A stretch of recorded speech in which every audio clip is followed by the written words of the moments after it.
World cup में पहली बार अफगानिस्तान ने पाकिस्तान को हरा दिया। कौमी टीम ने पहले खेलते हुए 282 रन बनाए। अफगान टीम ने 2 खिलाड़ियों के नुकसान पर हदफ पूरा कर लिया। अफगान ओपनिंग जोड़ी ने 130 रन जोड़े।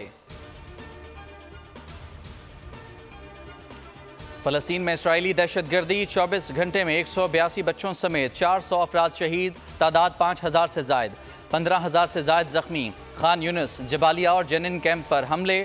गजा अस्पताल के तरफ 10 हमले। आलमी इदारे सेहत का इसराइल से इनखला के हुक्म पर नजरसानी का मुतालबा।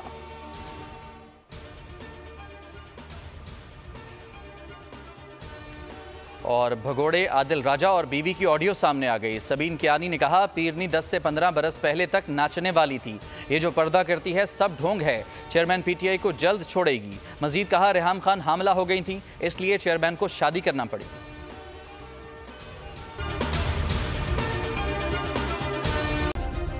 सब्सक्राइब करें और बेल दबाएं ताकि कोई खबर रह न जाए।